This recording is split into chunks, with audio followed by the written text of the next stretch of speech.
And one day, I'll find who killed my mother and get justice for my father. I am the Flash. Everything starts with Barry Allen. When he was a kid, he often ran away from bullies at school and would come home crying to his mom, Nora Allen, upset that he just wasn't fast enough. She'd always remind him that what really mattered wasn't speed, it was having a good heart. One night, his whole life changes. Barry wakes up startled and runs downstairs, only to find his mom surrounded by two figures wrapped in lightning, one yellow, the other red. His dad, Henry, frozen in shock, yells at him to run. Barry bolts, hearing his parents behind him, and that night, his mother dies. Henry is wrongly accused of the crime, and Barry ends up in the care of Detective Joe West, who also happens to be the father of Barry's best friend, Iris. 14 years later, Barry works as a forensic investigator. One day, he's looking into a bank robbery, apparently pulled off by the Mardon brothers. Later, he's back in the lab analyzing more evidence. Iris asks if he's ready to go to the particle collider launch at Star Labs, but Barry hesitates since Joe asked him to process evidence from a shooting. Even with his doubts, Barry decides to go with Iris, who pushes him to follow his dream and attend the event. While they're at Star Labs, Barry tips Joe off to a clue that makes him suspect the Mardon brothers might be hiding out on a farm. Eventually, they attend a conference hosted by Dr. Harrison Wells, who presents his groundbreaking project that could completely change the way people understand physics and medicine. During the presentation, a thief grabs Iris's laptop and runs. Barry chases after him, but gets hit, and the thief gets away. Eddie Thawne, a recently transferred cop, catches the guy. Iris tells Barry that Eddie keeps track of every arrest, and admits she thinks he's cute, which sparks a bit of jealousy in Barry. Joe and his partner check out the farm Barry mentioned. There, the Mardon brothers open fire. Joe's partner is killed, and one of the brothers escapes in a plane. At that same moment, Star Labs experiences a system failure. While trying to shut the accelerator down, it explodes, destroying the plane and sending a bolt of lightning that strikes Barry, putting him into a coma. 9 months later, Barry wakes up inside Star Labs, taken care of by biogeneticist Caitlin Snow, mechanical engineer Cisco Ramon, and Dr. Harrison Wells. They tell him that the accident caused 17 deaths,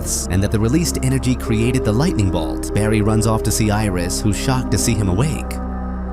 Clyde Mardon, who survived, resurfaces robbing a bank and using his power to control storms. At the precinct, Barry stops an attacker and realizes he's got super speed. Barry goes back to Star Labs to test his abilities. During the trials, he hits speeds over 1 kilometer per second. He also finds out Iris is dating Eddie and plans to keep it from her dad, which makes things awkward for him. While walking around, Barry spots Clyde escaping and tries to stop him, but Clyde unleashes his power and gets away. Barry tells Joe that Clyde can control the weather, but Joe doesn't believe him. Later, Barry confronts Wells, who admits they're tracking other metahumans too. With Caitlin and Cisco's help, Barry decides to catch them. Cisco gives him a special suit. They locate Clyde at a farm where he creates a tornado. Joe's assistant gets shot and dies instantly. Barry saves Joe and, with Wells' guidance, disperses the tornado. Joe then shoots Clyde, putting an end to it. Finally convinced, Joe apologizes to Barry and asks him not to tell Iris anything. In secret, Wells stands up from his wheelchair, revealing he was never paralyzed, and looks at future news reports, showing the disappearance of the Flash in the year 2024.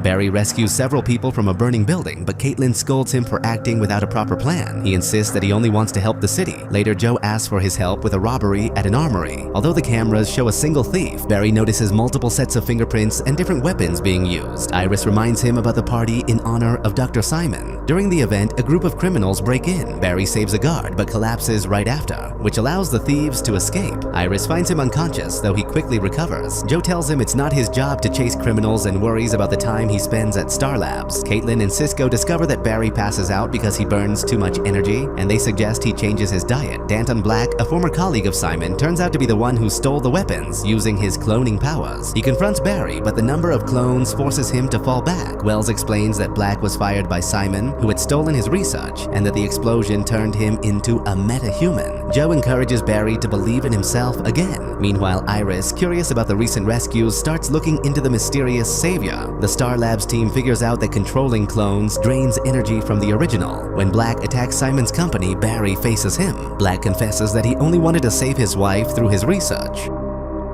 Barry identifies the real Danton and defeats him. When Black tries to attack again, he falls off a building, and Barry fails to save him in time. Joe offers to help Barry uncover who really killed his mother. Meanwhile, Harrison murders Simon. who had planned to steal the Flash's powers for himself. After leaving the movie theater with Iris, Barry gets a call from Cisco about an armed criminal. He rushes off, catches the guy in seconds, and returns before Iris even notices he's gone. Meanwhile, Kyle Nimbus, a meta-human criminal able to turn into toxic gas, has murdered several people, including a judge. Barry confronts him at a shopping mall, inhales the gas, and barely manages to make it back to Star Labs alive. Caitlin takes a sample from him to develop an antidote. As more meta-human criminals appear, Star Labs repurposes the particle accelerator as a prison, which brings back painful memories for Caitlin about her fiance's death. Joe, now a target of Nimbus for arresting him in the past, visits Barry's father in prison and tells him he's reopened Nora's case. When Barry learns about the threat, Caitlin gives him the antidote. Nimbus attacks the prison, and Joe inhales the gas, but Barry arrives in time to save him. He then faces Nimbus again, and without using the antidote, runs non-stop until the villain weakens and collapses. Barry captures him, and they lock him up inside Star Labs. Joe finds out about the relationship between Iris and Eddie. Barry goes to visit his father, and Harrison remembers the night of the explosion, revealing that everything had been carefully planned. Days later, an armored truck is attacked by two masked criminals. Barry steps in, catches a glimpse of one of their faces, Snot, and rushes an injured guard to the hospital before continuing the chase. He tells Joe that Snot shows up every 6 months and always slips away. At the lab, Barry runs into Felicity, a friend of Oliver Queen who came by to see his superpower in person. Barry takes her over to Star Labs. Snot prepares another heist, but kills one of his own men for doubting him. At Star Labs, they discover that he stole a weapon created by Cisco that freezes anything it hits. Harrison scolds Cisco for building such a thing. Snart tests the weapon himself and confirms it works perfectly. At a museum, Snart attempts another robbery and targets Joe. Barry saves him, but Snart fires at civilians just to test Barry's speed. A man is killed and Barry gets hurt, though he recovers fast. He gets upset when he learns the weapon was designed to stop him. Snart escapes with a priceless jewel. The team tracks the cold gun thanks to a hidden chip. Felicity helps them locate Snart at a train station. Angry and impatient, Barry ignores his comlink and goes after Snart alone, who derails several train carts during the fight. Barry saves all the passengers but ends up exposed and vulnerable. Snart aims at him, ready to shoot, but Cisco, Caitlin, and Felicity arrive just in time. Cisco threatens him with a fake weapon, forcing Snart to back off and retreat. Felicity heads back to Starling City, and Barry says goodbye to her at the train station. She tells him she knows he's in love with Iris, and they share a brief kiss before she leaves. That same night, Snart recruits Mick, a dangerous criminal with special talents, to form a new team. A security guard later spots a woman stealing a classified file, and right after an explosion, a maintenance worker nearly falls to his death. Barry, hanging out at a bar with his friends, hears about it and dashes off to save the worker, making sure Iris doesn't recognize him. She's trying to get an interview with the Streak. The next day, police investigate the explosion, and the guard describes a red-headed woman as the culprit. Joe and Eddie confront General Eiling, who demands the evidence since the woman is tied to the military. Harrison tells the team that Eiling once hired Star Labs to help create enhanced soldiers. They identify the woman as Beth, a meta-human who can make anything she touches explode.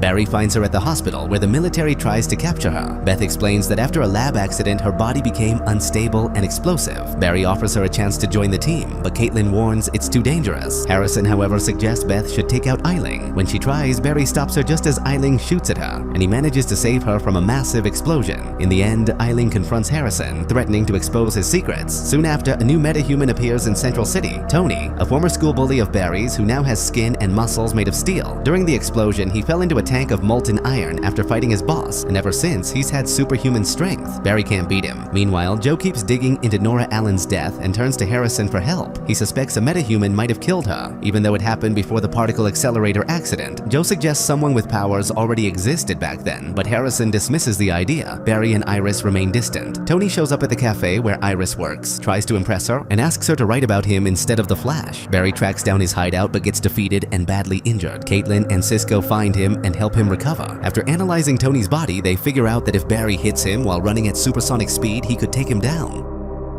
Joe keeps pressing Harrison about his past in Central City, but he only mentions a woman named Tess Morgan. Soon after, Tony kidnaps Iris and takes her to their old high school. Barry rushes to rescue her but gets beaten again. Refusing to give up, he pushes himself to run at sonic speed and finally defeats Tony with Iris's help. Tony ends up locked inside the meta prison, and Barry reveals his identity to him. Joe discovers that Tess used to be Harrison's colleague and died before he ever moved to Central City. Barry and Iris make up, and she coins the name The Flash on her blog. That night, while Joe is going through evidence at home, he sees the same light from the night of Nora's murder and receives a threat. If he doesn't drop the investigation, Iris will die. Meanwhile, Harrison grows worried that Barry still hasn't reached his full potential as a hero. Things take a turn for the worse when Barry loses his super speed after facing Farouk, a metahuman who absorbs electricity and drains his powers. Barry asks Joe to make sure the police don't confront him, since Farouk already killed someone by electrocution. Alarmed, Harrison notices that, in the future, the Flash no longer appears in any record.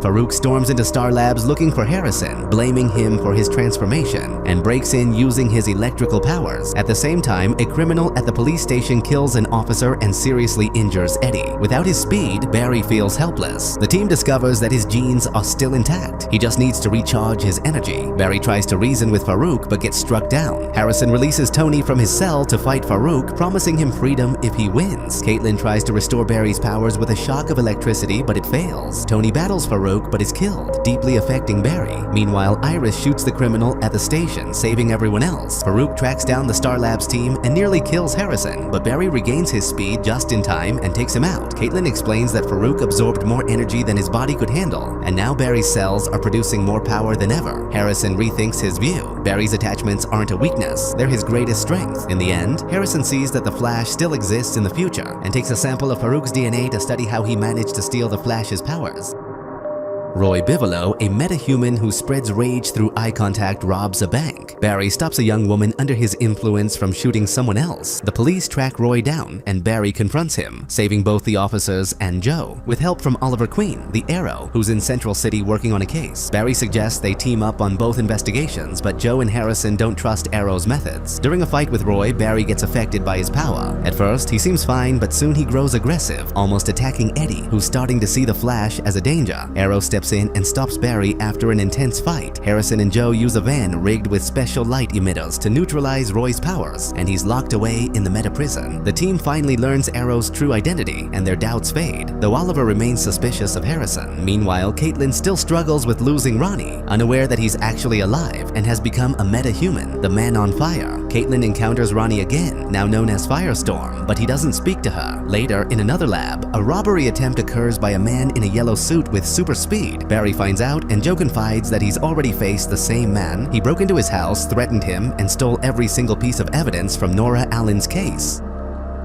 At Star Labs, they find out that the man in yellow is after a tachyon prototype so he can either turn invisible or move faster than light itself. Barry faces him, but the guy is way quicker. Caitlin and Cisco manage to track down Ronnie. He refuses their help and says he's Firestorm now. The Star Labs team sets up the tachyon device as bait to trap the man in yellow. Joe questions him about Nora's murder, while Harrison asks why he wants the tachyons. He replies that his goal goes way beyond their understanding. He breaks free, attacks them, and steals the device, but Flash confronts him. Firestorm shows up to help, then takes off again, telling Caitlin not to look for him. Harrison promises they'll bring him back. By the end, it's revealed that Harrison has the man in yellow's suit. While Barry trains to push his speed further, Snart, aka Captain Cold, and his partner Mick return to Central City. The duo plans to steal a multi-million-dollar painting, but Cold's got another motive while he's in town, to set a trap for Flash. Flash is ready to take on Snart, but Harrison wants Barry to stay focused on training instead. Because of that, Cisco and Harrison handle the situation themselves. Flash needs to be ready for the man in yellow and keep improving his abilities. Cisco teams up with the cops and Joe to go after Snart using a custom-built heat shield. The police face off against Snart, but find out his partner is carrying a portable flamethrower. There are injuries, so Joe asks Barry to step in next time. Snart and Mick kidnap Caitlin. Cisco figures out a way to beat them by crossing the energy streams of their weapons. Barry learns about Caitlin's kidnapping, and Snart contacts him, demanding a showdown at a specific location. Snart, Mick, and Barry face off, and after an intense fight, Barry manages to make the energy streams cross. They capture Snart and Mick, rescuing Caitlin, but when they're being transferred to prison, it's revealed Snart had a plan all along. Someone whose identity remains hidden shows up to break them out. Harrison gets home, stands up from his chair, and answers a call. A voice says, "We both know what you did." Right before the glass ceiling crashes down, Harrison escapes through the falling shards in a flash of red. The team investigates the attack. Barry's surprised neither Caitlin nor Cisco knew where Harrison lived, and even more that he's not injured. Iris starts working with Mason but realizes they only want her writing about the Flash, even though she's got nothing new. The attacker turns out to be Hartley Rathaway, Harrison's former colleague, who now has the power to manipulate sound waves. He hits the Rathaway labs and during his fight with Flash reveals he knows a secret about Harrison. They capture him, but he warns Barry that Harrison will betray him. Harrison later admits he knew about the risks of the particle accelerator. Hartley had planned his capture capture. He breaks out of Star Labs, injures Cisco, and knocks out Caitlin. He grabs his gear, hacks the system, and finds Harrison weak. Before Barry can arrive, Hartley gets away. Cisco recovers from his concussion. Harrison decides to publicly admit he was aware of the accelerator's risks. Barry faces Hartley again, who now uses stolen data to hurt him. Harrison steps in and shuts down Hartley's weapons with a special frequency. Hartley is defeated and locked up, but he tells Cisco he knows how to save Ronnie.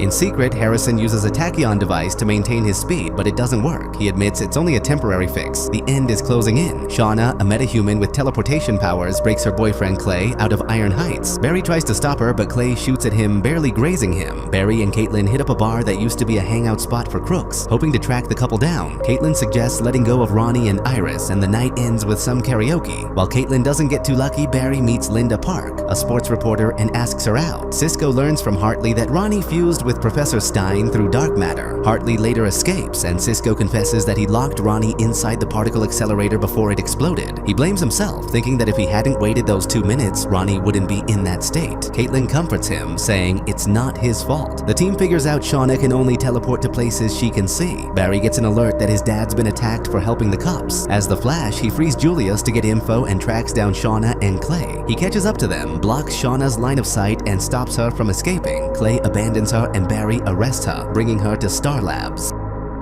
After Ronnie attacks a physicist, the team decides to find him since he's now a dangerous metahuman. They conclude the best way is to track Professor Stein, whose consciousness is living inside Ronnie. Meanwhile, Joe asks Cisco to help investigate Barry's mother's murder. Inside the old house, Cisco finds clues in a mirror kept by the current owner. Barry struggles to balance his relationship with Linda and his role as a hero, but he has to ditch a date mid-meal to go after Stein. Cisco recreates the murder night using a hologram reflected off the mirror and finds a blood sample. Barry and Caitlin bring Clarissa, Stein's wife, to talk to him. She convinces him to go to Star Labs. Barry then confronts Iris for meddling in his thing with Linda, making it clear he doesn't have feelings for her anymore. Joe suggests Cisco compare the blood with Harrison's, but Cisco gets upset and walks out. Barry later makes up with Linda, right after he almost eats the hottest pepper on the menu just to get her to agree to another date. The team finds out Ronnie's body is rejecting Stein, causing a reaction that could end in a nuclear explosion. Harrison builds a quantum splicer to separate them, and Barry sprints to deliver it since Stein had run off, ready to sacrifice himself. Cisco calls Joe. The blood sample they found belongs to an unknown person and an adult Barry. Barry and Caitlin reach Stein right before the blast. He kisses Caitlin, and Barry rushes her to safety just in time. After the nuclear explosion separates Ronnie and Professor Stein, Barry and the team believe they both made it out alive. Caitlin, thrilled to have her fiancé back, starts planning to resume her life with him, while Stein returns home to his wife. The army finds the blast site, spots 2 sets of footprints, and Eileen concludes Firestorm has split apart. Joe tells Barry that the blood sample belongs to his future self. That means the second speedster who tried to stop the man in yellow during Nora's murder was Flash himself, suggesting time travel is real. Barry and Joe share the theory with Harrison at Star Labs. The group discusses it, but Harrison says he can't be sure. That night, Barry talks with Stein, who confirms that time travel is possible. Barry opens up about how his mother was murdered 15 years ago, and how he might have already tried and failed to save her. Stein explains that his speed does allow it, though Barry still doesn't understand why he couldn't change the outcome. Meanwhile, Eileen captures Ronnie. Stein, feeling Ronnie's pain through their link, begs Barry to help him. The Flash rushes in, but Eileen hits him with a weapon that freezes his movements. Caitlin shows up just in time and saves them both. Barry offers his place so Caitlin and Ronnie can stay safe. Later on, Harrison drugs Stein and hands him over to Eileen. Ronnie senses his pain, carves the word "where" into his arm, and it appears on Stein's. Using Morse code, they manage to communicate and pinpoint a military base. The Flash breaks in and rescues Stein, but he's slowed down by an ultra-cold compound, forcing Stein and Ronnie to merge again. As Firestorm, Ronnie wipes out the soldiers, but Eileen triggers a device that destabilizes the Firestorm matrix. He's about to shoot when Barry intervenes and stops him. Back at Star Labs, Stein and Ronnie separate, but later decide to merge once more to go find help from one of Stein's old colleagues. Meanwhile, Iris starts suspecting something's going on at the labs. Afterward, Harrison, now as the Reverse Flash, kidnaps Eiling and drags him down into the sewers. There, he unmasks himself right before Grodd. A massive black gorilla appears and takes the general away. On the day of the accelerator explosion, Mark Martin survives the plane crash that also had his brother Clyde aboard. Both gain the ability to control the weather, though neither knows the other survived. Mark goes after revenge, tortures the coroner, and learns that Joe West killed Clyde. He tries to attack Joe, but Barry steps in and saves him. Meanwhile, Iris's co-worker starts suspecting that Harrison Wells killed Simon Stagg. Barry Barry defends him, but Cisco starts having doubts. Mark strikes again, injuring Captain Singh and leaving him paralyzed. Barry faces him using the wizard's wand, but Mark gets away. Joe insists on facing Mark alone and asks Barry to protect Iris. Cisco, now convinced Wells killed Barry's mom, asks Caitlin to keep Wells busy so he can dig around. Mark kidnaps Joe and threatens Iris. Caitlin stalls Wells over breakfast, but he suddenly vanishes, leaving her shocked. While Cisco studies a hologram of the Reverse Flash, Wells appears right behind him, revealing himself as the Man in Yellow. Wells confesses that he's Eobard Thawne, a distant relative of Eddie. He admits he killed Nora Allen by mistake, saying Barry was his real target. He's been trapped in the past for 15 years and needs Flash's speed to return to the future. That's why he's been training Barry, to make him faster. Then, without hesitation, he phases his arm through Cisco, saying that to him, Cisco died centuries ago. At the docks, Mark creates a massive tidal wave. Iris confesses her feelings and kisses Barry, who finally tells her he's the Flash. Caitlin calls about Wells' disappearance, but Barry cuts her off, trying to figure out how to stop the wave. She suggests he build a wind wall. Barry runs so fast that he breaks the time barrier, crossing through a blue portal and landing somewhere else. Barry realizes he's traveled back in time, right before his trip to the morgue. Harrison warns him that any change to the past could trigger a catastrophe, but Barry keeps that to himself. He still acts early, capturing Mark and locking him up in the meta prison. Harrison scolds him, saying time always finds a way to replace any tragedy that's been avoided. Snot and Mick return to Central City, warning a mob boss named Don Santini to get out of town. Barry tries to recreate his time travel run, but Harrison suggests other factors might have been responsible for the wormhole. Meanwhile, Barry ends things with Linda after she realizes he still has feelings for Iris. Around that time, Snot kidnaps Cisco and threatens to kill his brother Dante unless he rebuilds their weapons. Cisco secretly sabotages the guns, but Snot fixes them, and Lisa demands a gold shooting weapon of her own. Barry tries to talk to Iris, hoping to clear things up, but she doesn't feel the same way. Then Joe calls to tell him Snart's been spotted at Santini's casino. Inside, Snart and Lisa face off against Santini's men. The Flash rushes in, saves everyone, and corners Lisa, but Snart forces him to let his sister go. Worried about what could happen if he messes with time again, Barry talks with Harrison about saving his mother. Harrison warns him that changing the past could come with a price. At the Santini mansion, Dante and Cisco try to fight Mick, but fail. Snart tortures Dante until Cisco finally gives up the truth, revealing the Flash's real identity. Cisco later confesses what happened to the team back at Star Labs. They figure out the Snarts hit the casino just to steal the cash. The Flash catches Snart, but Snart threatens to expose Barry's identity if they lock him up. Barry warns him that if he ever goes near the people he cares about, he'll make sure Snart stays locked away for good, then lets him walk. Meanwhile, Mason is digging into Harrison's past when the Reverse Flash shows up and kills him before he can publish his story. Suspicious, Barry tells Joe that something's off with Harrison Wells. 15 years ago, the Flash and the Reverse Flash break into the Allen house during a high-speed chase. They fight at incredible speed until the Reverse Flash tries to attack young Barry, who's standing frozen in the hallway. The Flash blocks the blow, and both of them soar above him, lightning flashing bright across his chest. Henry yells at Barry to run. The Flash grabs him and rushes him out of the house. The Reverse Flash tries to follow, but suddenly loses his speed. His cells no longer carry the Speed Force. Trapped in the past, he screams in rage and rips off his mask, revealing a face that no one recognizes. In the present, a copycat called the Trickster sets off bombs around Central City. Barry and Joe visit the original Trickster, James Jesse, who's been locked up for 20 years. Jesse doesn't say much. His imitator stole his bombs and plans to destroy the city. Barry, more convinced than ever that Wells killed his mother, keeps throwing him subtle hints. In a flashback, Harrison Wells talks with his wife Tess Morgan about what to name their lab. He suggests Tess while she laughs and says Star because he's her star. From a distance, Eobard Thawne secretly watches them. Barry visits Iris, worried about the disappearance of his colleague Mason. The new Trickster sets a trap for the Flash. Cisco detects an explosion at Iron Heights. The imposter frees Jesse and kidnaps Henry Allen. It's revealed that Jesse is Axel's father, the new killer.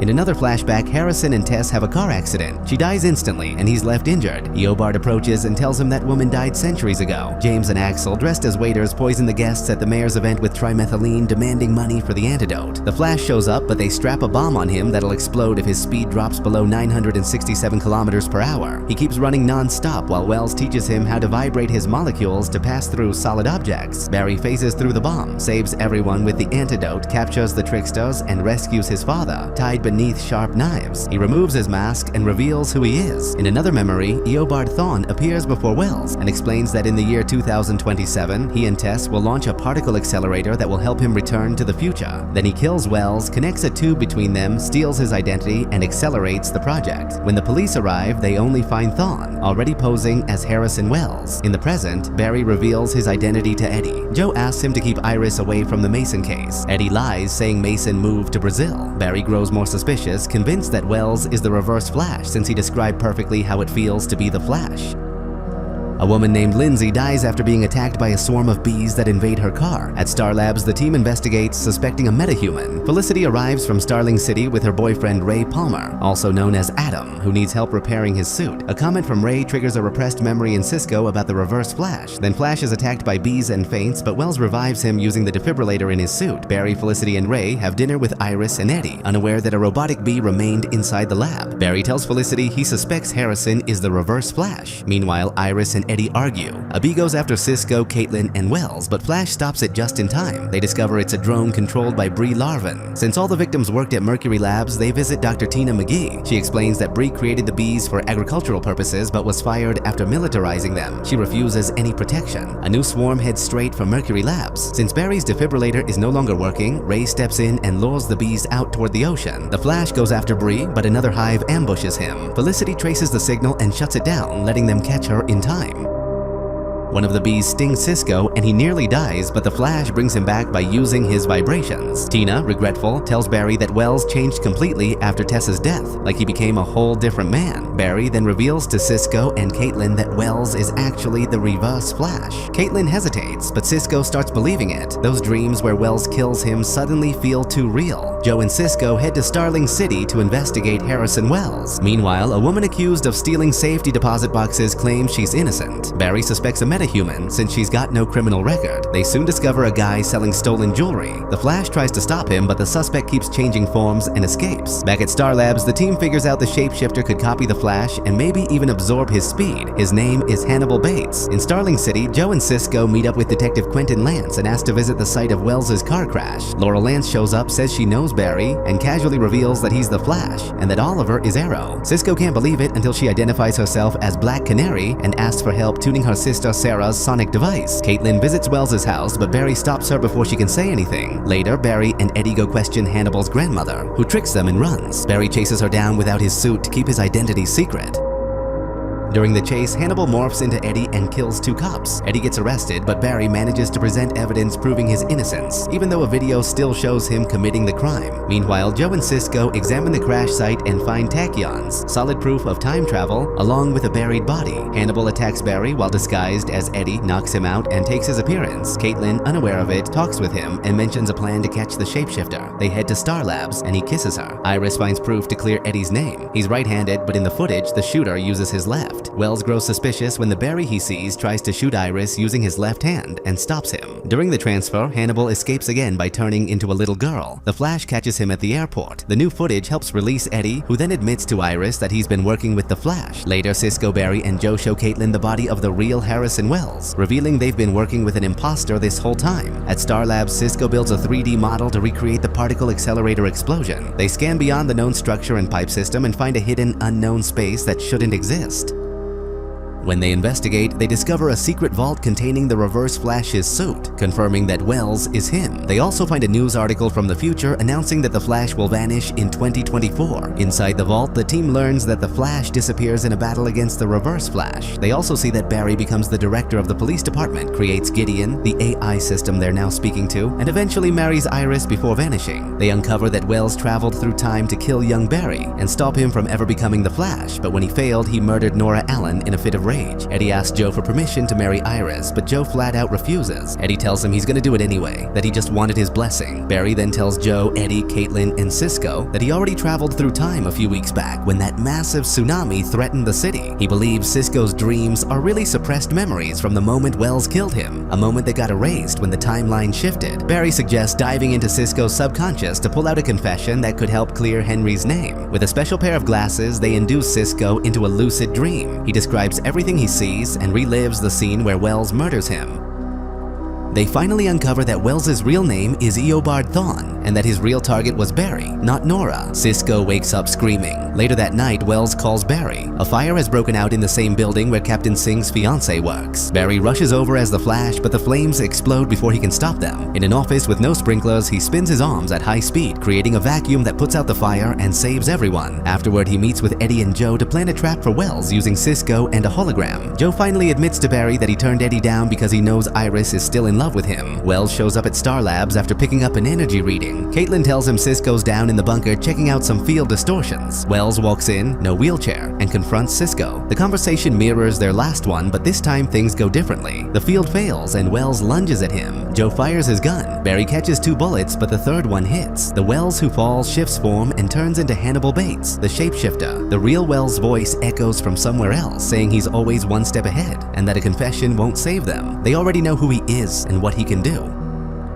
Barry speeds to the time vault and realizes Wells has been spying on them all along. The whole thing was a setup. Reverse Flash attacks Iris, knocks Eddie down, and goes in for the kill. Barry steps in, shielding her, but Reverse Flash grabs Eddie and vanishes with him. Barry tells Iris to go home. He'll handle it. As she leaves, it finally clicks for her. Barry is the Flash. Meanwhile, in captivity, Eddie learns he's related to Thawne and figures out why he wasn't killed back at Star Labs. Thawne tells him straight up Eddie's his insurance policy. In Central City, a gold storage facility gets hit by heavily armed robbers. The Flash arrives in a blur, but they hit him with a rain of darts, dropping him instantly, and they get away. While Barry's being checked at Star Labs, Iris reveals she knows he's the Flash. She felt the same spark when she touched him, just like when he was in a coma. She's angry, feeling betrayed, and then she finds out Eddie's been in on it too. Barry admits that Wells is the one who killed his mother. Furious, Iris storms out and blames Joe for keeping everything from her. Captain Singh reports that the thieves are planning another gold heist. Joe warns Barry and Caitlin. They move the gold in a decoy truck, but the criminals blow it up anyway. The Flash races in and stops them. One of them turns out to be General Eiling, the same guy Grodd once attacked. They lock him up in the meta prison. Caitlin removes a bullet, but there's no pain. He's basically a robot. Eiling reveals that he is Grodd now. The team realizes the particle accelerator explosion mutated him into a telepathic creature. Joe suspects Reverse Flash set Grodd loose, and that finding the gorilla might lead them straight to Wells and Eddie. Together with Iris, they go through reports and narrow it down. Grodd's hiding somewhere in the sewers. Joe, Cisco, and the Flash head underground and see that Grodd's evolving fast. Barry suffers a mental attack. Grodd shows up and kidnaps Joe, forcing him through mind control to aim a gun at Barry but not pull the trigger. He accuses Wells of hating guns and says he doesn't know where he is. At Star Labs, they build a psychic shield to protect Barry from Grodd. Meanwhile, Wells tells Eddie that he's the forgotten member of the family, that Iris is destined to marry Barry, and he even shows him a newspaper from the future. Barry faces Grodd using the shield, but it breaks, and he suffers another mental assault. Flash fights back, but Grodd overwhelms him until Iris speaks to him over the radio, motivating him to get back up. Revived, Barry charges again. Grodd gets hit by a speeding train and thrown off the tracks. Barry rescues Joe and brings him back to Star Labs. Barry then frees Eiling, who admits he already knew Barry was the Flash and that now they've got a common enemy, Wells. Grodd resurfaces stronger than before. Somewhere else, Wells tells Eddie that he holds the key and that it's time to go home. The team, along with Joe, discovers that Wells activated the particle accelerator and has been hiding inside Star Labs the whole time. They trace his signal to a hidden chamber, where they see him standing there as the Reverse Flash. Barry chases after him but can't catch up. Wells releases Shauna, who traps Joe and Cisco and then goes after Caitlin. Iris steps in and saves her. Later, they find Eddie trapped beneath the lab's sublevel. Eddie tells them that Wells revealed they're related and that he's been working on a futuristic metal tube, something key to restoring what he's lost. Cisco figures out that the tube is an energy source charging the accelerator, which will be fully powered in 36 hours, and that when it fires up, it'll kill every metahuman. They decide to transfer the prisoners from the meta cell to a secure facility on Lian Yu Island. Barry asks Snart for help, but Snart demands that Barry erase his criminal record first. Against Joe's protest, Barry agrees and deletes the files. Snart's sister shows up, and together they start the transfer. They sedate the metahumans and load them into one of Cisco's transport trucks. But when they wake up, two of them start fighting. At the rendezvous point with Argus, the dampener fails, letting them regain their powers. The plane meant to take them crashes, and the metahumans escape. Snart later admits he let them go. He wanted them to owe him a favor, figuring they'll be more useful that way.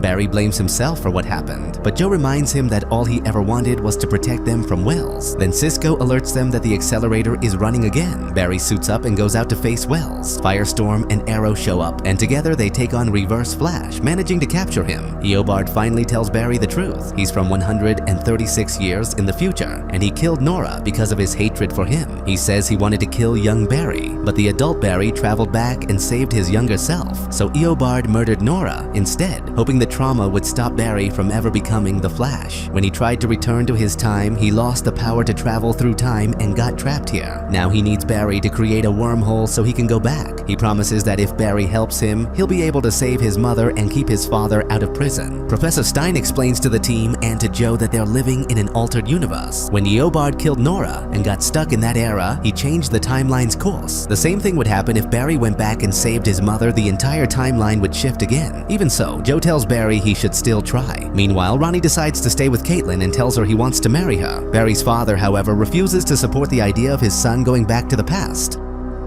Barry faces one of the toughest choices of his life, but Iris tells him to follow his heart and stop worrying about everyone else. The plan is for Barry to run inside the particle accelerator's ring, and once he reaches the optimal speed, a hydrogen proton will be launched. When the collision happens, it'll create a wormhole that opens a doorway through time. If Barry doesn't hit the required velocity, he'll die instantly. Stein warns them about one big problem. If Barry collides with the hydrogen particle, the resulting explosion could form a singularity, basically a black hole, powerful enough to trigger a global catastrophe. Meanwhile, Eddie decides to get back together with Iris, encouraged by what Stein told him, believing that too many coincidences lined up for them to be together by chance. Finally, Caitlin and Ronnie tie the knot. With everything in place, Barry races into the past, returning to the night when Nora died, but his future self sees him, signals for him not to interfere, and takes the young Barry 20 blocks away. In tears, Barry obeys. Then he says goodbye to his mother, reveals who he is, and promises her that both he and Henry will be okay. Meanwhile, Eobard gets ready to board the time machine that Cisco built, but Barry comes back just in time and destroys it.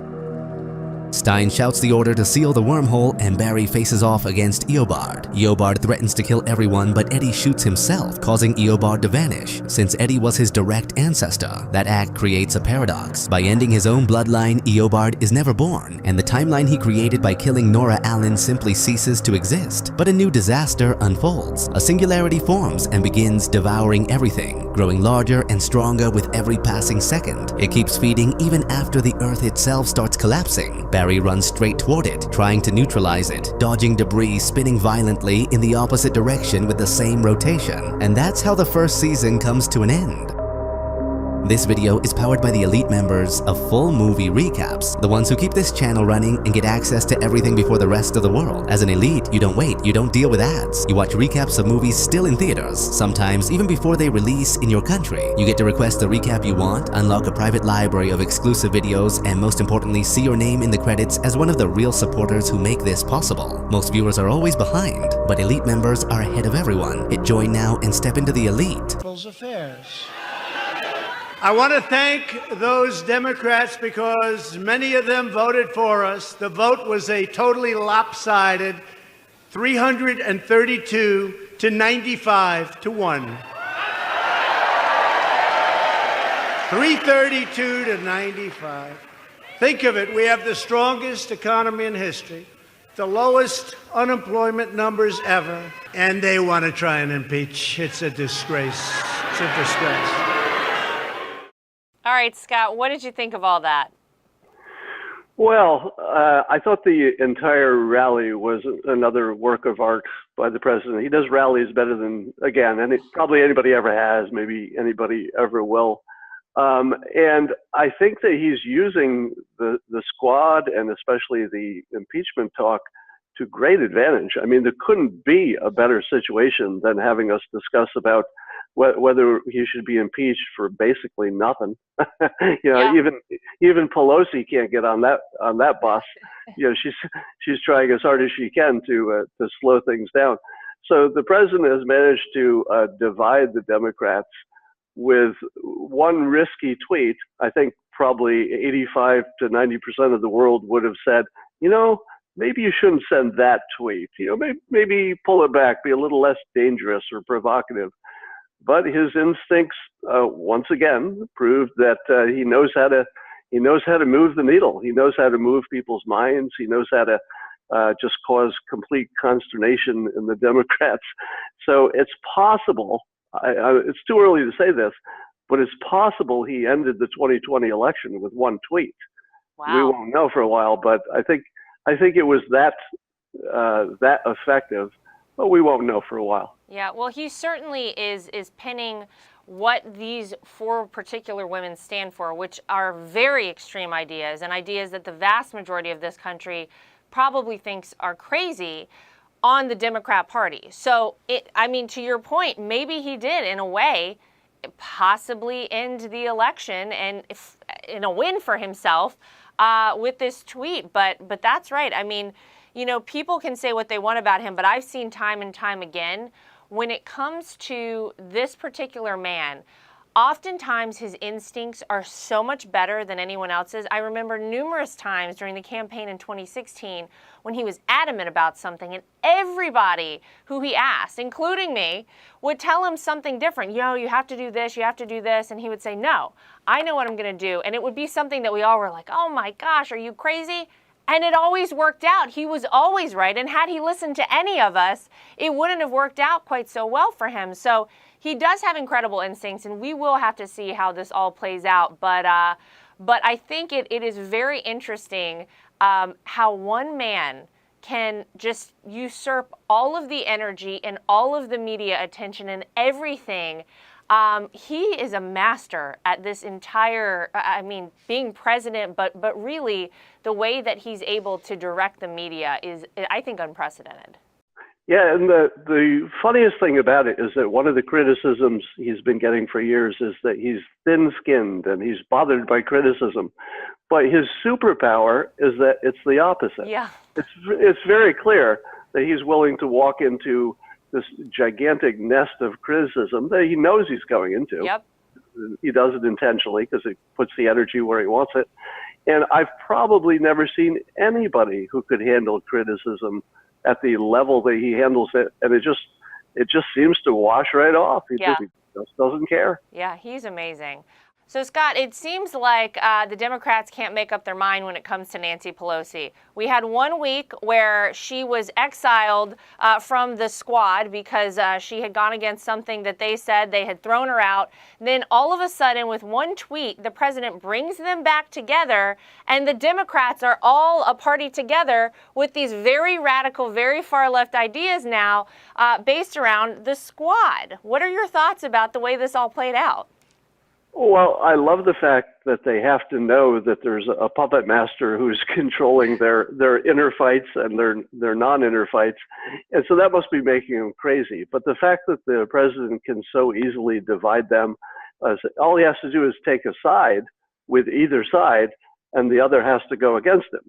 So he's got this perfect setup where he can go play in their sandbox, and they don't have the same option with him because the Republicans are, I think, the most unified they've ever been in the history of Republicans. Yeah.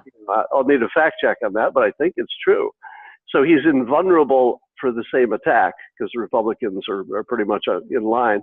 But man, can he have fun with their divisions, and he's doing it.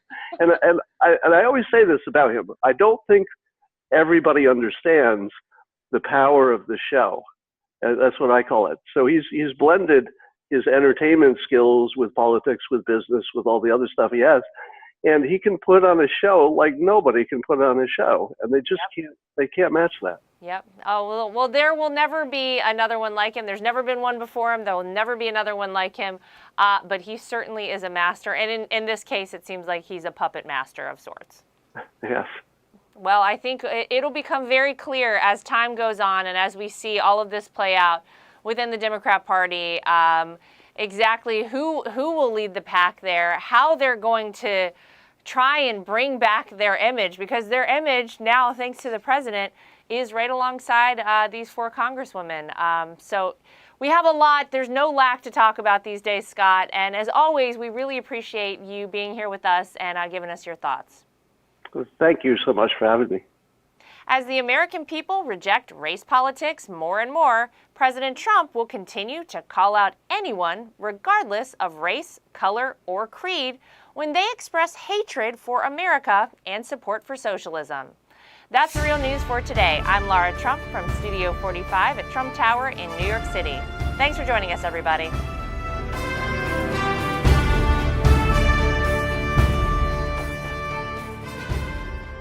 People's affairs. I want to thank those Democrats because many of them voted for us. The vote was a totally lopsided 332 to 95 to 1. 332 to 95. Think of it, we have the strongest economy in history, the lowest unemployment numbers ever, and they want to try and impeach. It's a disgrace. It's a disgrace. All right, Scott, what did you think of all that? Well, I thought the entire rally was another work of art by the president. He does rallies better than, again, probably anybody ever has, maybe anybody ever will. And I think that he's using the squad and especially the impeachment talk to great advantage. I mean, there couldn't be a better situation than having us discuss about whether he should be impeached for basically nothing. Even Pelosi can't get on that bus. She's trying as hard as she can to slow things down. So the president has managed to divide the Democrats with one risky tweet. I think probably 85 to 90% of the world would have said, maybe you shouldn't send that tweet. Maybe pull it back, be a little less dangerous or provocative. But his instincts, once again, proved that he knows how to move the needle. He knows how to move people's minds. He knows how to just cause complete consternation in the Democrats. So it's possible. It's too early to say this, but it's possible he ended the 2020 election with one tweet. Wow. We won't know for a while, but I think it was that effective, but we won't know for a while. Yeah, well, he certainly is pinning what these four particular women stand for, which are very extreme ideas and ideas that the vast majority of this country probably thinks are crazy, on the Democrat Party. So, to your point, maybe he did, in a way, possibly end the election and in a win for himself with this tweet. But that's right. People can say what they want about him, but I've seen time and time again, when it comes to this particular man, oftentimes his instincts are so much better than anyone else's. I remember numerous times during the campaign in 2016 when he was adamant about something, and everybody who he asked, including me, would tell him something different. You have to do this, you have to do this. And he would say, no, I know what I'm going to do. And it would be something that we all were like, oh my gosh, are you crazy? And it always worked out. He was always right. And had he listened to any of us, it wouldn't have worked out quite so well for him. So he does have incredible instincts, and we will have to see how this all plays out. But I think it is very interesting how one man can just usurp all of the energy and all of the media attention and everything. He is a master at this entire, being president, but really the way that he's able to direct the media is, I think, unprecedented. Yeah, and the funniest thing about it is that one of the criticisms he's been getting for years is that he's thin-skinned and he's bothered by criticism. But his superpower is that it's the opposite. Yeah. It's very clear that he's willing to walk into this gigantic nest of criticism that he knows he's going into. Yep. He does it intentionally because it puts the energy where he wants it. And I've probably never seen anybody who could handle criticism at the level that he handles it, and it just seems to wash right off. He just doesn't care. Yeah, he's amazing. So, Scott, it seems like the Democrats can't make up their mind when it comes to Nancy Pelosi. We had 1 week where she was exiled from the squad because she had gone against something that they said. They had thrown her out. Then all of a sudden, with one tweet, the president brings them back together, and the Democrats are all a party together with these very radical, very far-left ideas now based around the squad. What are your thoughts about the way this all played out? Well, I love the fact that they have to know that there's a puppet master who's controlling their inner fights and their non-inner fights, and so that must be making them crazy. But the fact that the president can so easily divide them, all he has to do is take a side with either side, and the other has to go against him. So he's got this perfect setup where he can go play in their sandbox, and they don't have the same option with him because the Republicans are, I think, the most unified they've ever been in the history of Republicans. Yeah. I'll need a fact check on that, but I think it's true. So he's invulnerable for the same attack because the Republicans are pretty much in line. But man, can he have fun with their divisions, and he's doing it. And I always say this about him. I don't think everybody understands the power of the show. And that's what I call it. So he's blended his entertainment skills with politics, with business, with all the other stuff he has. And he can put on a show like nobody can put on a show. And they just can't match that. Yep. Oh, well, there will never be another one like him. There's never been one before him. There will never be another one like him. But he certainly is a master. And in this case, it seems like he's a puppet master of sorts. Yes. Well, I think it'll become very clear as time goes on and as we see all of this play out within the Democrat Party, exactly who will lead the pack there, how they're going to try and bring back their image, because their image now, thanks to the president, is right alongside these four congresswomen. So we have a lot. There's no lack to talk about these days, Scott. And as always, we really appreciate you being here with us and giving us your thoughts. Thank you so much for having me. As the American people reject race politics more and more, President Trump will continue to call out anyone, regardless of race, color, or creed, when they express hatred for America and support for socialism. That's the real news for today. I'm Laura Trump from Studio 45 at Trump Tower in New York City. Thanks for joining us, everybody.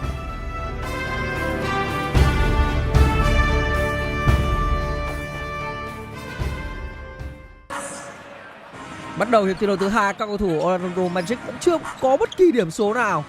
Ai cha, ở đây rồi, có điểm rồi.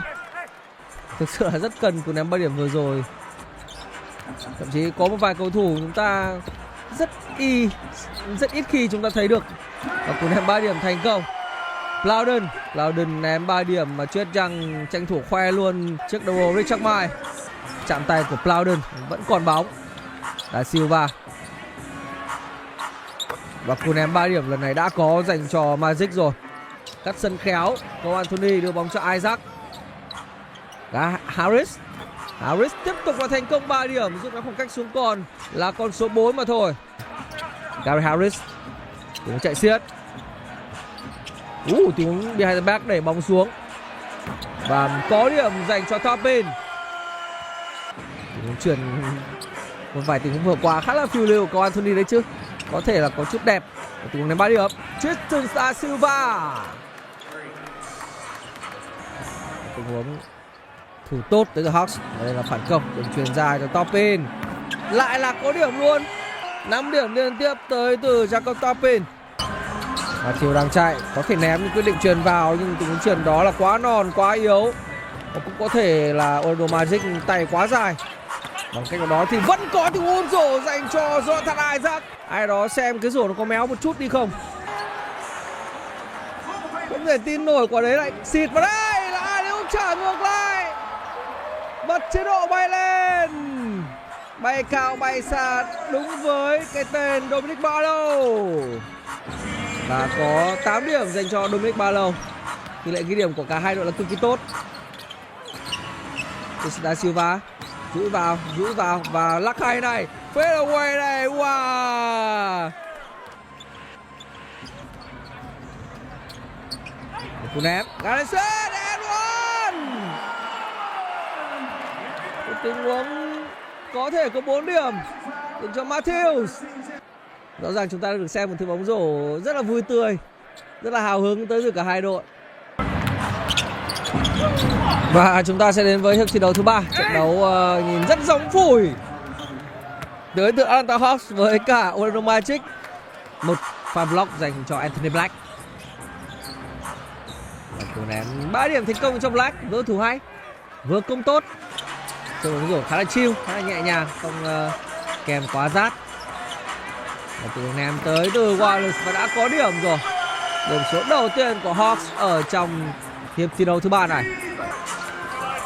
Hướng đang chạy đó là Topin. Đột phá vào, lên rổ và có điểm thành công cho số 27 của Atlanta Hawks. Damian Wallace là cầu thủ đánh có lẽ là nhiệt nhất rồi. Nhiệt nhất của Hawks rồi, tình huống chuyền ra. Và double dành cho Keaton Wallace.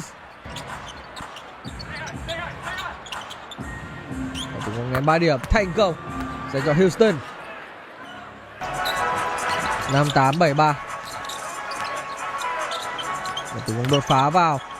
Wallace quyết định ném. Wow!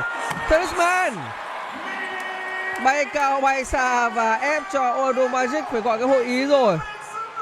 Tuyệt vời. Là hay. Và có điểm dành cho Howard hay không rồi. Bóng trắng ra được hai chướng bay lên từ Talisman. Tiếng vỗ tay, cái gật đầu tới từ các đồng đội. Talisman có 17 điểm, 4 kiến tạo. Đẩy bóng sang không? Đấy rồi.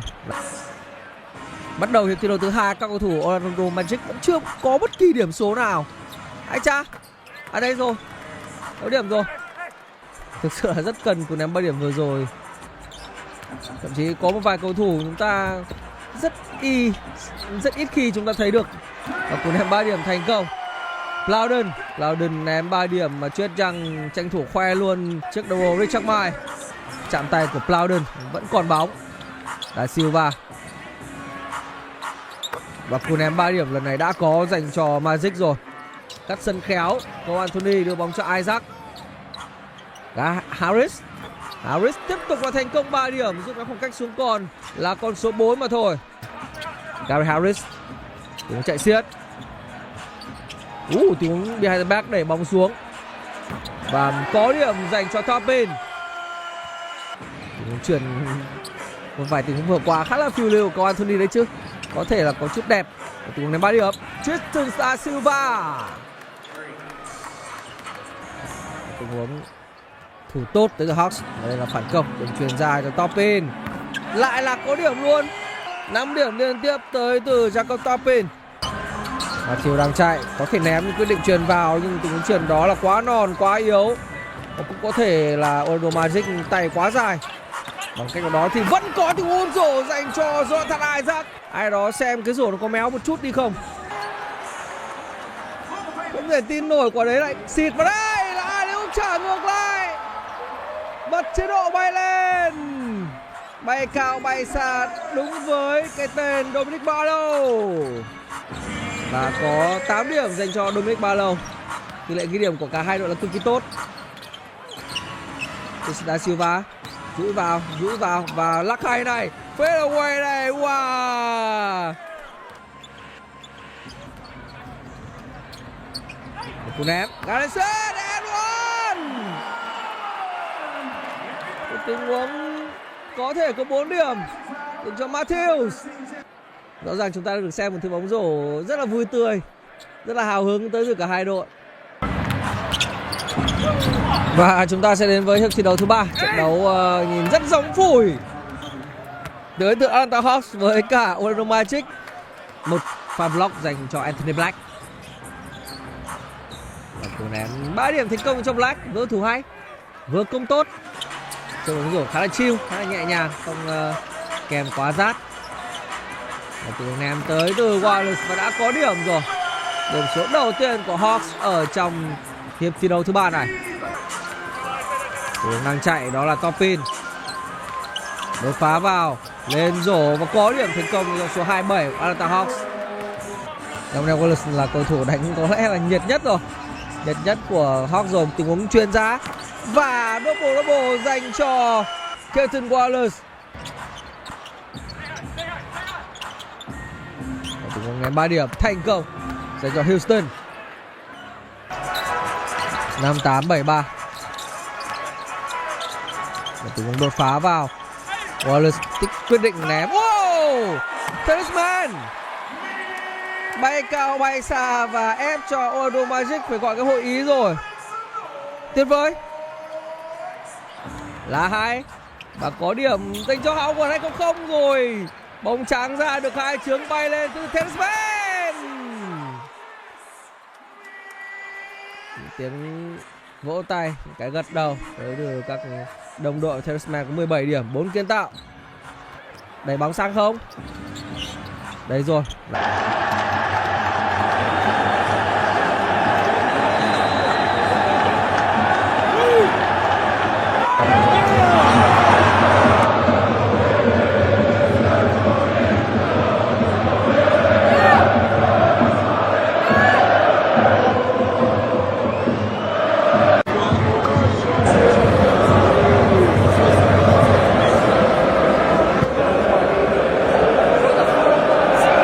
Yeah.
นะครับที่จะรู้ว่าอยู่ในthat's the path is not too far you got it now let's right that's the place